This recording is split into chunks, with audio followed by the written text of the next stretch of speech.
última parte, bueno, mi nombre es Eliseo Cuadrado, soy el director de la Fundación. Me toca coordinar esta sesión y seguramente la sesión de por la tarde.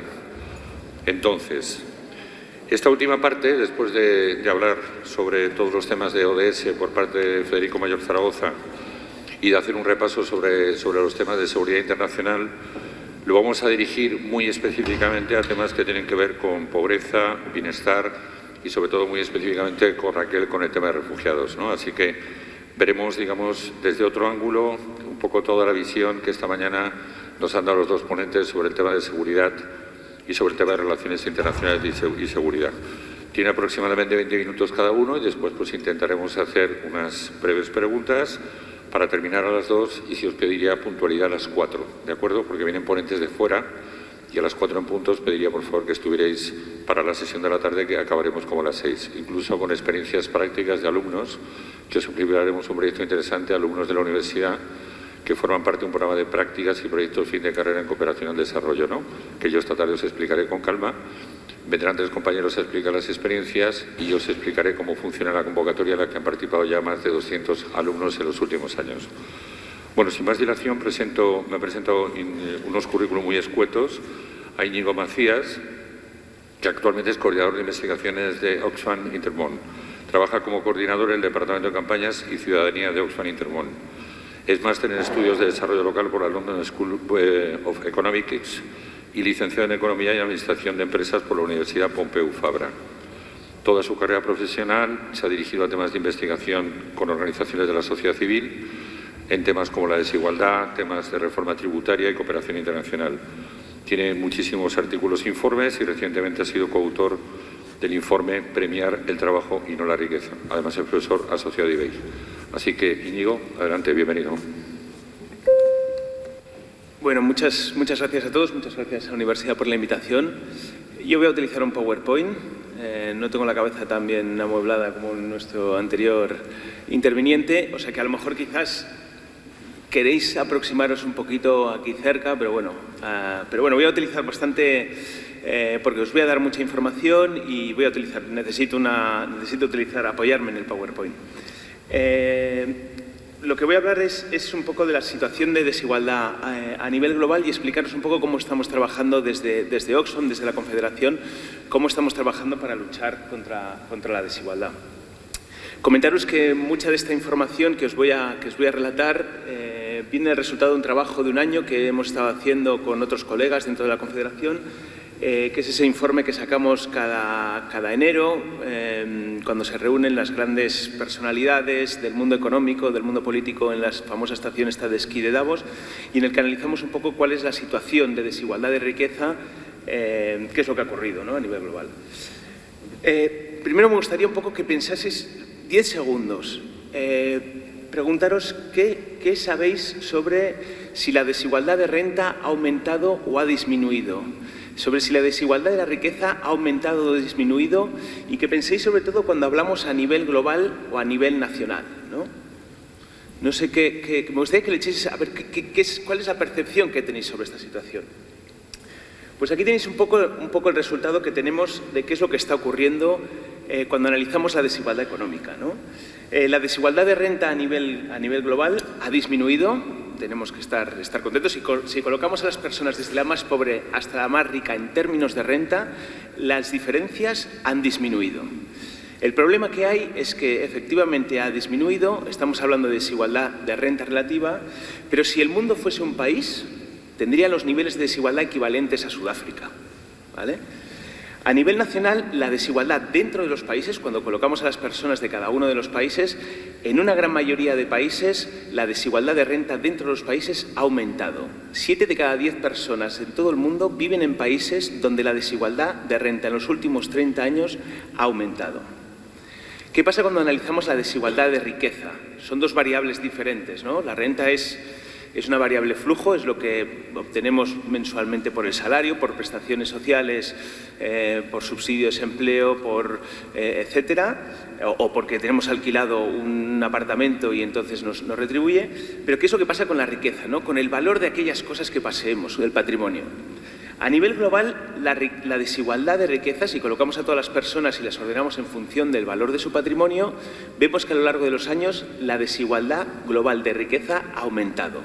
Un 1% de la población tiene lo mismo que el 99% restante. Y esto no lo decimos nosotros, sino que son análisis de los principales bancos de inversión, que son esos bancos que se dedican a gestionar el patrimonio de las grandes fortunas. ¿Qué pasa cuando analizamos la distribución de la riqueza dentro de los países? La desigualdad de riqueza siempre es superior a la desigualdad de renta y en los últimos años ha aumentado. Y no solo lo decimos nosotros, sino que lo dicen instituciones tan poco sospechosas como son el Fondo Monetario Internacional. Entonces, ¿por qué Oxfam está obsesionado con la desigualdad y específicamente con la desigualdad económica? Porque consideramos que para acabar con la pobreza necesitamos luchar contra la desigualdad. Porque sí, la pobreza económica, voy a dar un tinte positivo, ¿no? Jesús ha estado pintándonos el mundo, ha dicho azul oscuro, casi negro. Les voy a dar una buena noticia. El número de pobres a nivel mundial ha disminuido y ha disminuido muchísimo en los últimos años.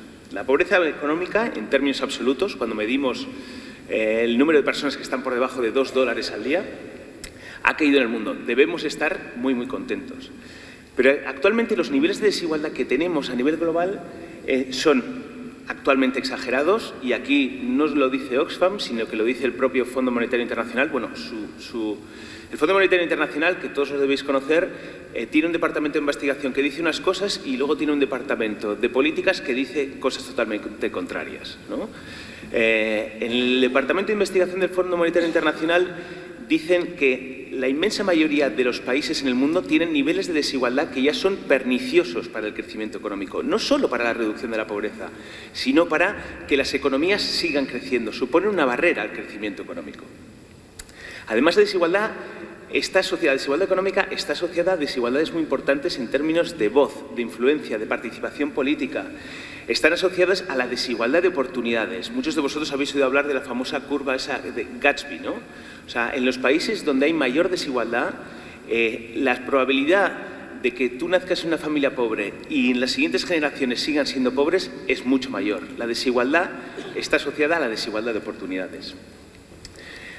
Además, una gran mayoría de esta desigualdad no responde a temas relacionados con esfuerzo y mérito. Y de esto hablaré un poco más tarde. Otro tema importante es por qué nos preocupa la desigualdad, es porque de la manera como se distribuyen las oportunidades o recursos que se generan en el crecimiento económico, si es desigual, eso supone una barrera para la lucha contra la pobreza.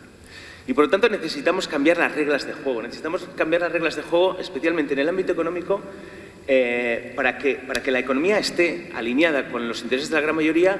Y en este caso concreto lo que hicimos este año es meternos, abrir un poco cómo funciona la economía a nivel global, ¿no?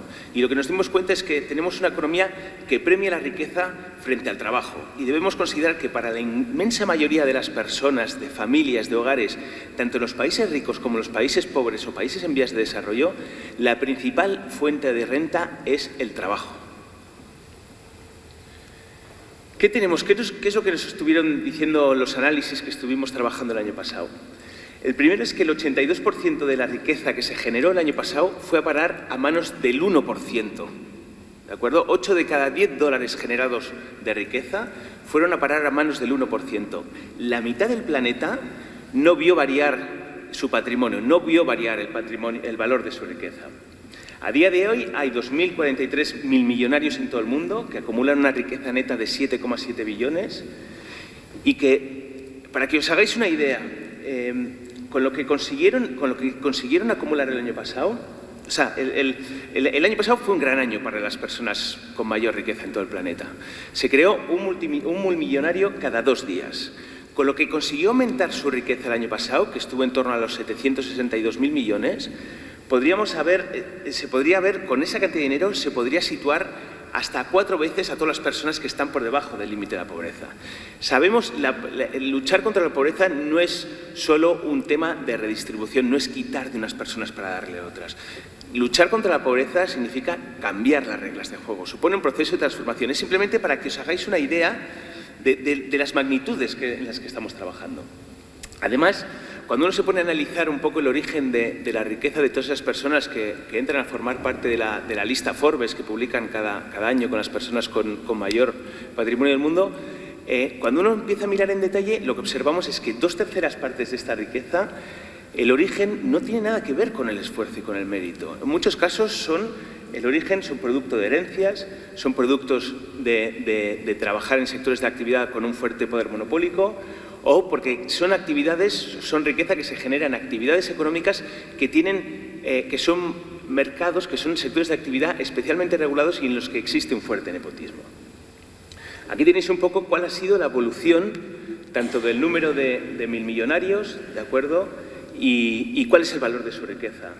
Simplemente un poco comentaros, pues podéis ver un poco que sí, a las personas con mayor patrimonio también les afectó la crisis, pero ellos tuvieron la capacidad de ponerse al cabo de 2 años ya al mismo nivel que estaban antes de la crisis. Comentaros también que 9 de cada 10 de estos milmillonarios son hombres. O sea, tan solo 1 de cada 10 de estos milmillonarios son mujeres. Y mientras tanto, mientras para unos el valor de la riqueza, para unos siguen acumulando mucho, las personas trabajadoras caen en el olvido, ¿no? Lo que hicimos es vamos a analizar cómo evolucionan los salarios y cómo evoluciona el valor de la riqueza de todas esas personas. Y muchos podréis criticar, bueno, pero es que el valor de la riqueza es una cosa imaginaria, ¿no? Porque si no te vendes tus apartamentos, si no te vendes tus acciones, entonces no tienes en casa ese dinero, mientras que los sueldos y salarios es algo que recibes cada semana. De acuerdo, pero veamos la capacidad que tienen estas personas. Si hiciesen líquido ese patrimonio, lo que vemos es que entre 2006 y 2015, el año de crisis, inicio de salida de la crisis, la riqueza de los milmillonarios creció hasta 6 veces más rápido que los salarios de los trabajadores. Estos son datos a nivel global. Estos son datos que hemos estado trabajando con la Organización Internacional del Trabajo. Y es que vemos que en 91 de 133 países, tanto ricos como en desarrollo, el aumento de la productividad, o sea, lo que somos capaces de crear con el mismo número de personas trabajadores, el crecimiento económico no se ha visto acompañado del aumento de los salarios, ¿de acuerdo? Casi 1 de cada 3 trabajadores en países emergentes o en desarrollo vive en la pobreza, el fenómeno de los trabajadores pobres. Y no solo es un fenómeno de países en vías de desarrollo, es una cosa de la que estoy focalizando mi intervención a nivel global, pero en la que también hemos estado trabajando a nivel de España, ¿no? Hay una cantidad de personas que no alcanzan a satisfacer sus necesidades básicas con el salario que perciben cada mes. O sea, que es una realidad que no solo de países emergentes o en desarrollo, es una realidad que cada vez está más presente en los países más avanzados. En países como Marruecos, en países como Kenia, Indonesia y Vietnam, vemos que los salarios mínimos, cuando los comparamos con una cesta básica, cuando comparamos con el coste de vivir en esos países, vemos que los salarios mínimos no alcanzan para que las personas puedan llevar a cabo una vida digna. Vemos que la economía trabaja para unos muy bien, especialmente para los que tienen patrimonio, especialmente a los que tienen los salarios más altos, mientras que para la gran mayoría de trabajadores, pues la economía no está revirtiendo de la misma manera. Y aquí tenéis un poco pues, cuál ha sido la evolución, esto es a nivel global, esto es considerando estos 133 países, y podéis ver cómo evolucionan los salarios, que es esa línea azul, y en rojo podéis ver cómo evoluciona la productividad. En algún sitio se están yendo esas ganancias, esa diferencia que existe entre ese salario medio, y además es salario medio, y esa productividad, ahí hay unas ganancias que no están revirtiendo en el salario, ¿de acuerdo? Y lo que estamos viendo es que esas ganancias van a revertir a la retribución, especialmente del capital. ¿Qué tenemos también a nivel global? Tenemos unos datos que a veces son escalofriantes en lo que se refieren a trabajadores en situación de explotación y marginación, ¿no?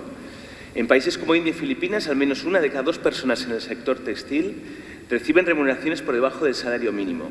Este año estuvimos analizando muy en detalle un sector como es el sector textil a nivel global, ¿no?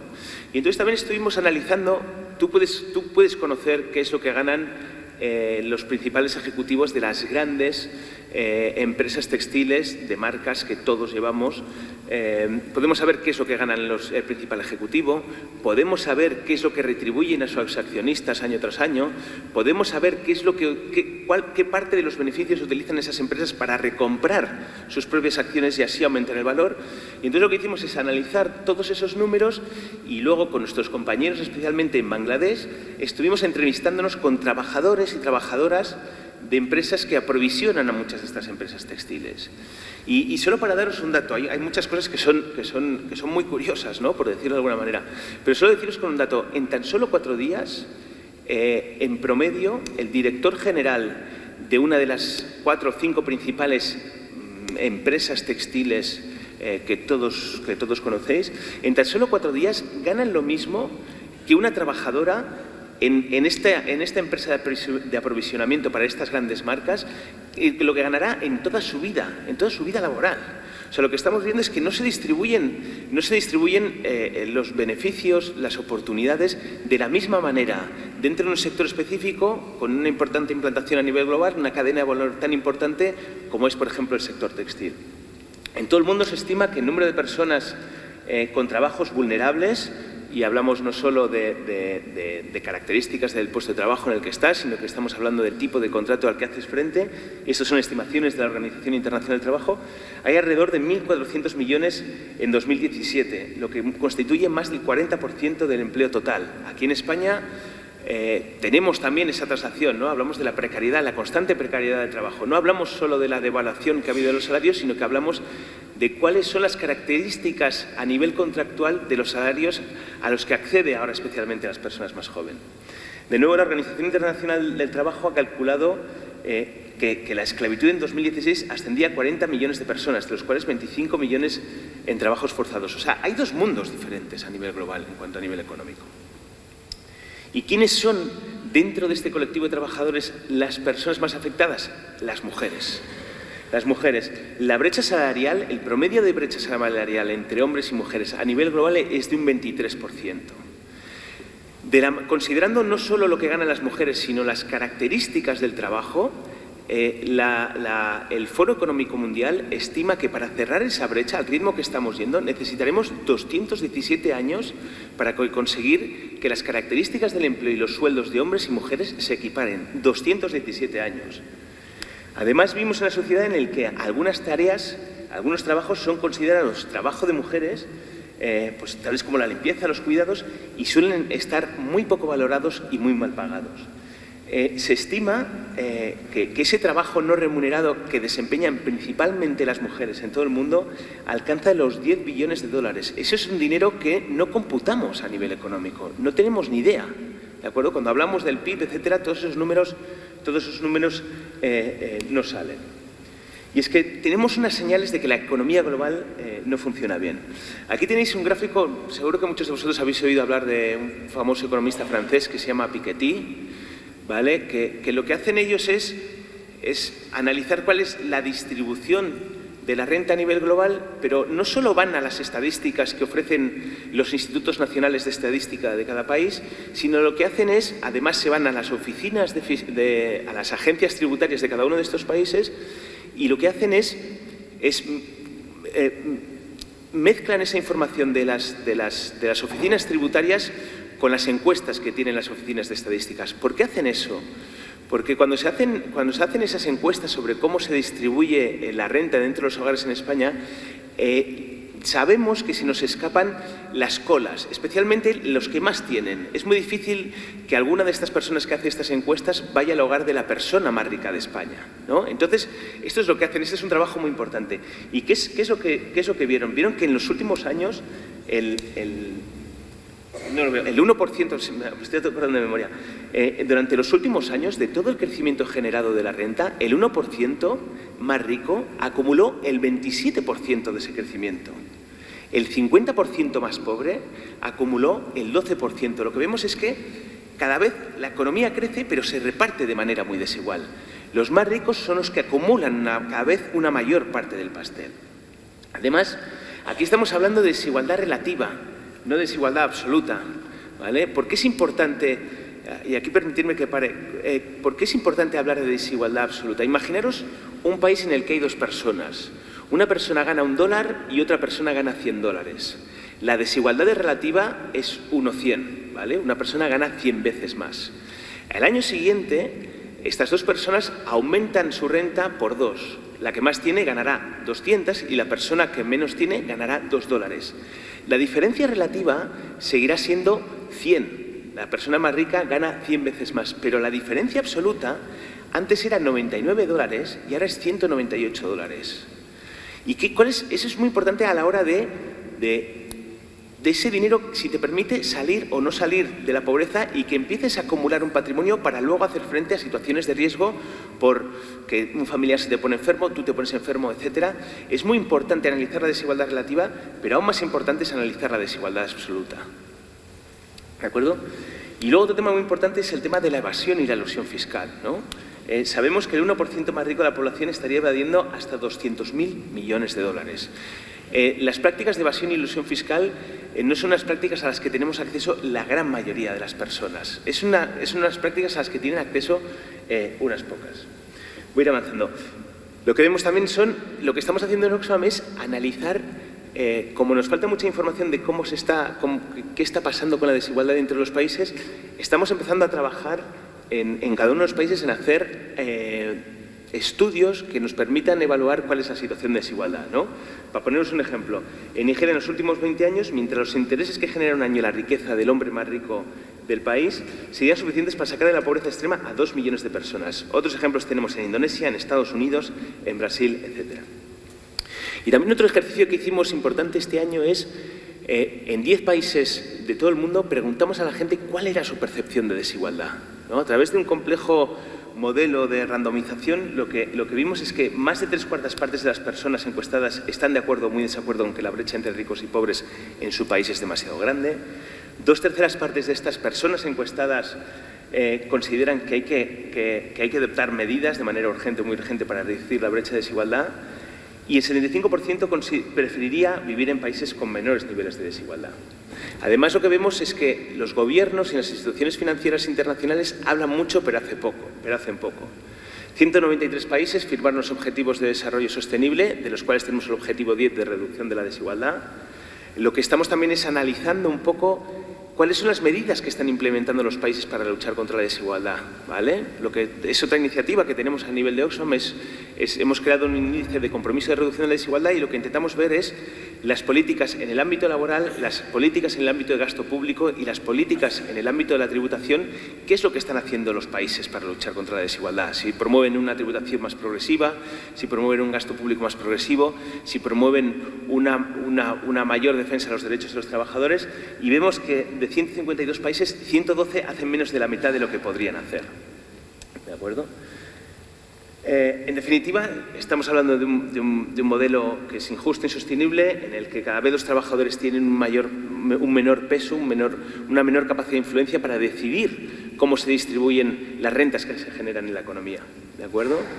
Es un modelo que necesita cambiarse, necesitamos avanzar en una regulación, en una reestructuración, en diseñar una economía y cambiar el funcionamiento de las empresas. Nos gustaría que los países establezcan objetivos concretos de hacia dónde quieren estar en términos de desigualdad. Hablemos de los índices de desigualdad, hablemos de cuáles son esos objetivos que queremos alcanzar de desigualdad. Tenemos que reconocer y proteger los derechos de la ciudadanía y las organizaciones de la sociedad civil. Tenemos que acabar con los paraísos fiscales y garantizar una subida de los impuestos progresivos. Debemos hacer que los países se comprometan públicamente en ofrecer servicios públicos gratuitos y universales. Aquí esto ya es más avanzado, ¿no? Lo que proponemos es que, entre otras cosas, que tenemos que cambiar los modelos de negocio. Tenemos que empezar a replantearnos las empresas, las organizaciones empresariales. Hay que abrir el melón y pensar mucho más allá, ¿no? Proponemos de alguna manera que las empresas no puedan repartir dividendos si no son capaces de demostrar que no puedan repartir dividendos a los accionistas o que no puedan aplicar bonuses a los grandes directivos si no son capaces de garantizar que las personas que trabajan en sus empresas, de los productores y productoras que aprovisionan sus empresas, no tienen un salario digno. Queremos que se luche contra la brecha de desigualdad de género. Queremos que se garantice que los salarios... No queremos que se hable de salarios mínimos, queremos que se hable de salarios dignos. Queremos que los salarios sean capaces de garantizar una vida digna a los trabajadores. Y finalmente, y acabo 2 minutos, ¿cómo estamos intentando? O sea, tenemos este análisis, tenemos nuestras propuestas. ¿Cómo trabajamos desde Oxfam para conseguir estos cambios que proponemos? Pues primero hacemos mucha incidencia política, ¿no? O sea, hay un trabajo de cocinas que a veces no se ve mucho, unas veces se ve más o se ve menos. O sea, nosotros trabajamos directamente con los partidos políticos proponiéndoles iniciativas legislativas a nivel nacional en diferentes ámbitos, en España y en muchos otros países, ¿vale? Hemos estado trabajando mucho, por ejemplo, en iniciativas legislativas aquí en España en el ámbito del salario mínimo. A nivel global, trabajamos mucho con organizaciones internacionales como el Fondo Monetario Internacional, el Banco Mundial, el OCDE, y vamos a esas reuniones a las que nos invitan, en otras que nos invitan también intentamos ir, y lo que intentamos poner encima de la mesa es nuestros análisis y nuestras propuestas. Eso lo hacemos a nivel global y a nivel regional. También hacemos incidencia pública. Trabajamos mucho, por ejemplo, con las investigaciones que ha habido detrás de los papeles de Panamá o los papeles del paraíso. Pues nosotros trabajamos con esos equipos que hay detrás que tienen toda esa información y que de alguna manera nosotros les ayudamos a dar cobertura porque tenemos un trabajo, por ejemplo, muy importante en este caso, en nuestro caso como Oxfam, en la lucha contra los paraísos fiscales. Hemos creado una alianza a nivel global de lucha de organizaciones sociales en diferentes países de todo tipo, en Kenia, en Sudáfrica, en Europa, en diferentes países, una alianza con organizaciones de la sociedad civil para la lucha contra la desigualdad. Lo que intentamos de alguna manera es también a nivel global exponer el tema de desigualdad en las discusiones, ¿no? En los ámbitos donde se discuten estas cosas. Finalmente, también trabajamos con empresas. O sea, trabajamos también, este es un trabajo que a veces no se ve mucho, trabajamos con muchas de las empresas del IBEX 35, trabajamos con una gran multinacional como es Unilever, en temas fiscales. Estamos trabajando con ellas para definir lo que sería un comportamiento fiscal responsable. Sabéis que muchas veces las empresas, pues, con precios de transferencia pueden mover sus beneficios de una jurisdicción a otra donde la tributación es mucho menor. Estamos trabajando con estas empresas en crear unos criterios de fiscalidad responsable. Estamos trabajando con ellas en establecer lo que sería un aprovisionamiento responsable dentro de sus cadenas de valor. Además, tenemos una serie de programas en países para promover una fiscalidad justa y de reducción de la desigualdad, y también estamos desarrollando herramientas de análisis como ese índice de compromiso de reducción de la desigualdad, o estamos trabajando con universidades porque queremos ir más allá de la desigualdad económica, ¿no? Estamos intentando trabajar en intentar aterrizar la aproximación seniana, esa aproximación de las capacidades de lo que es el desarrollo e incorporar la desigualdad, ¿no? Entonces estamos intentando tener un framework que nos permita trabajar en los países en la desigualdad. Y nada, perdonad porque ahora quizás me he explayado y gracias.